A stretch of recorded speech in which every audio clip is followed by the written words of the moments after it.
31512 хэмээхэн машины сурталчилгааг үзэж байсан удаа бий юу? Миний хувьд Mercedes-Benz G500-ийн сурталчилгаанаас хуулбарласан Watts Hunter рекламнаас өөр тохиолдол санаанд орж ирсэнгүй.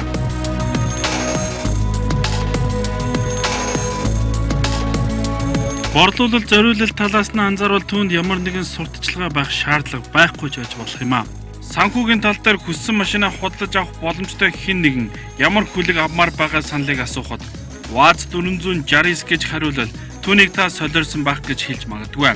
Учир нь түүнд үүнээс илүү тасаг сонголт хэдэн арга бий. Тэдгээрийг Watts-тай харьцуулах нь дэндүү харьцангуй хүч тэнцвэргүй тулаануудыг санагдуулах боловч тэднийг нэгтгэж байгаа хүчин зүйл нь дөрвийг харьцах дөрөв англи юм аа.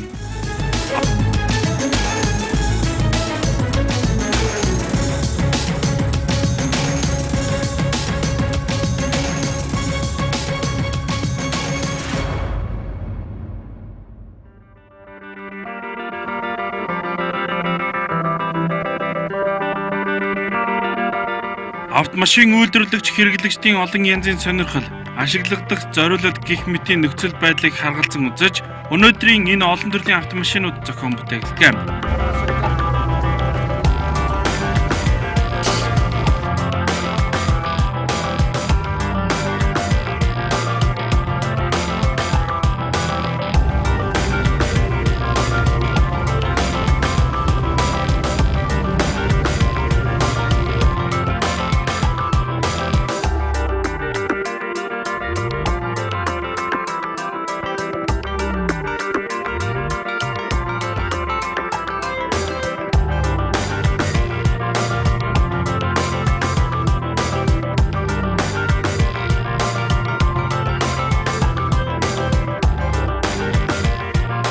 Энэ нэвтрүүлэгт Watts-ыг гол дүрийн баатраар сонгон харуулсан нь орчин үеийн техникийн өндөр хөгжлийг өөртөө агуулсан сүүлийн үеийн автомашинтай өрсөлдүүлэх гэж зорьсонгүй.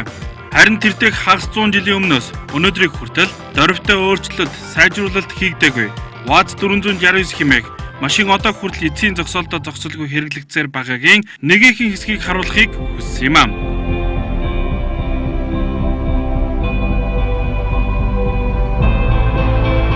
Бидний хэрэглэж занцсан Watts 469-ийг шүүмжлэх шалтгаан хэтэрхий олон. Энэ загвар цэрэг арим зориулагдсан болохоор та түүнийг тав тухгүй, битүүмжлэл муутай, тоос широо ордог салонтой хэмээн бүү зэмлээрэй. Түүний сайжруулсан гэгдэх Watts Hunter Patriot загварууд урд тэнхлэг пүштэй болсноор Watts 469-ийг бодвол илүү хөнгөн болсон ч тогтвортой чанар нь гээгцэн. Patriot загвар илүү тав тухтай болсон боловч зөвлөлт холбоотуулсан үеийн Ахмад дайчин 469-ийн бат бүх чанар үгүй болжээ. Зуны халуун, өвлийн тэсгэм хүйтэнд бол энгийн хэрэглээнд Watts хөлөглөн гэдэг хэцүү даалгавар. Дайны цаг үед хямд зарлаар богино хугацаанд олон тоогоор үйлдвэрлэх боломжтой хамгийн сайн туулах чадвартай бат бүх машин бол Watts 469 байсан юм аа.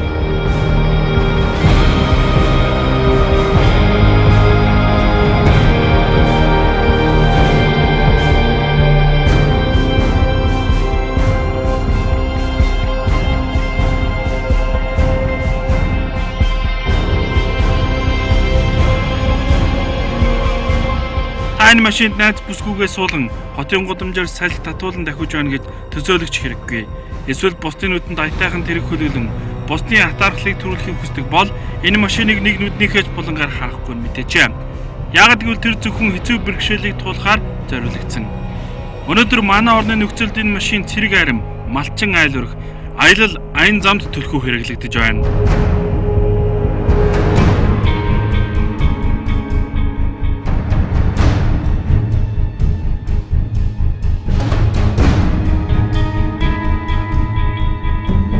Гэхдээ хамгийн их сонирхол татах зүйл бол Master Cross.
Жарис гэдэг машин ер нь бол хөдөлгүүр ер нь бол үйлдвэрээс байлдааны зорилттой машин.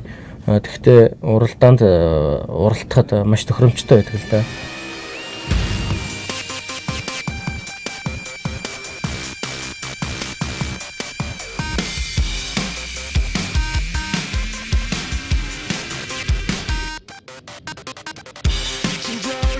Яагаад вэ гэвэл одоо моторын хэмжээ хөнгөн ч юм уу те хөнгөн цагаан блоктой тэгээд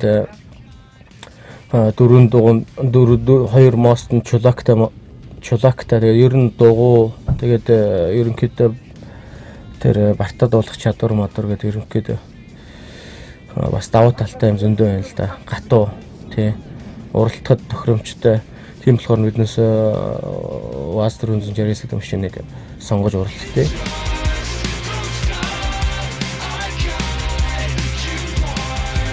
Ерөнхийдөө бол бас яагаад одоо хүртэл энэгээр уралдаад байна гэвэл энэ машины сэлбэг их байна, шинээрээ байна, бас зардал хямдхан байна.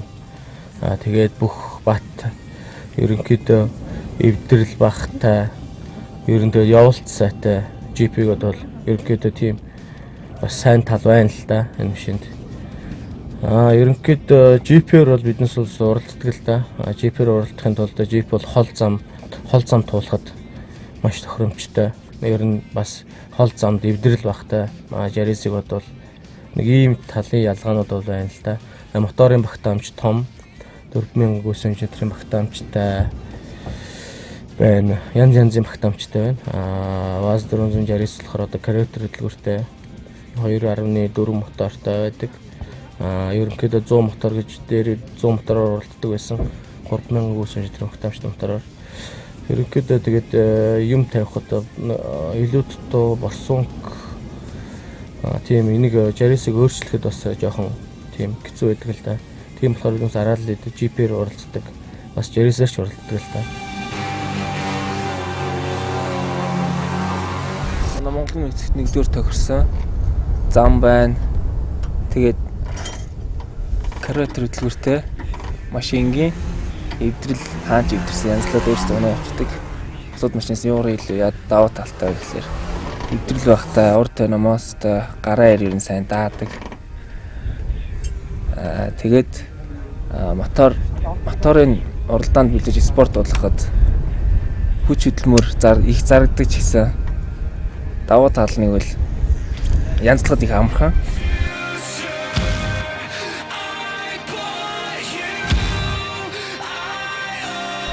Миний машин бол Японоос үйлдвэрлэсэн Toyota Tacoma гэдэг маркийн машин байгаа.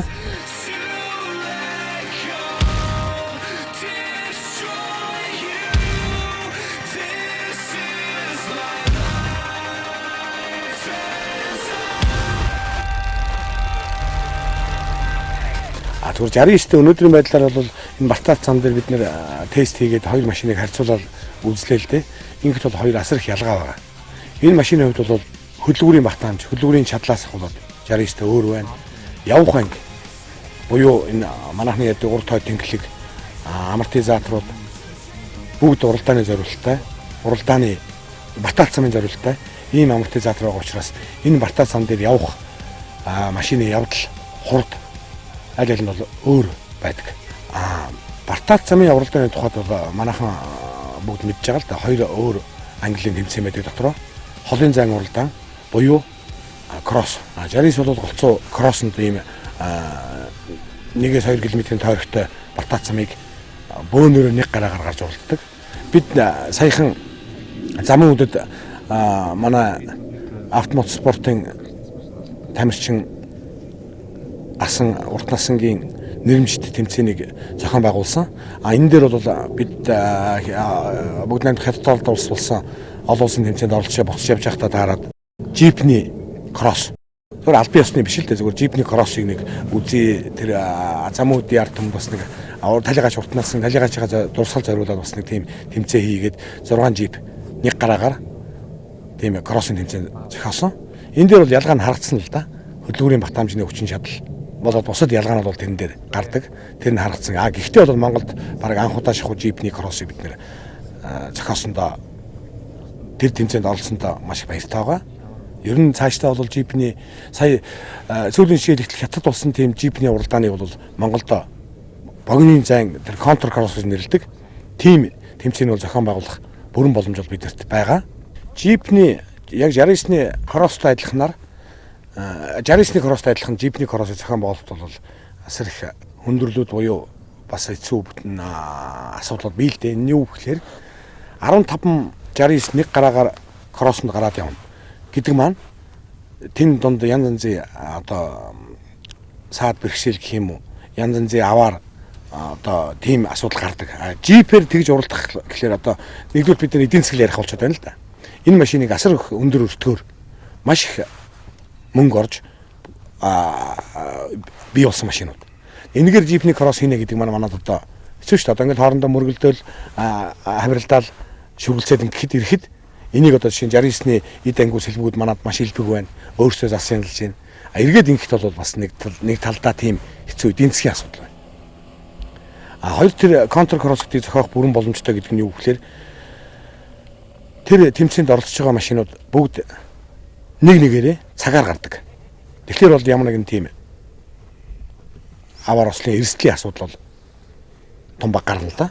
Тийм болохоор би Монголд зохиох бүрэн боломжтой гэж хэлж байгаа. Манай авто машины уралдааны төрлөөр маш их хэмжээнд үзүүлж байгаа мундаг тамирчин манай спорт олон улсын хэмжээний мастер Болдбаатар бид нар бол одоо зохиоё гэж үндсэндээ бол ярилцж тохиролцсон. Дахиад энэ дээр юу гэхээр дахиад эдийн засгийн асуудал бас мөнгө төрний асуудал гарч ирдэг. Гэхдээ яг бид нэр хин нэг нь одоохондоо бол энэ автомашины спортыг Монголд хөгжихэд хин нэгэн бол туслан дэмжлэг юм тийм байхгүй шүү дээ. Бүгд л тамирчтай өөрсдөө дуртай хүмүүс. Энд бүгд одоо бие сэтгэл тэр кармантах байгаа эдний өргөө гаргаал уралдаал явж байгаа. Тийм болохоор энийг бол хэрвээ хөгжүүлэх гэвэл цаанаасаа манай энэ спорт энэ төрлийн спортыг одоо дэмждэг байгууллага хувь хүмүүсийг маш их дэмжээч, туслаач, маа гэд мөнгө бариад ирэх нь гол нь шүү дээ. Маш их дэмжээч, туслаач гэж уриалах байна, тэгж хүсэх байна. Гадаад байдалд нь түүний уламжлалт дүр төрх агуулгдсан байх боловч энгийн стандарт ВАЗ 469-с асар их ялгаа гаргамаа.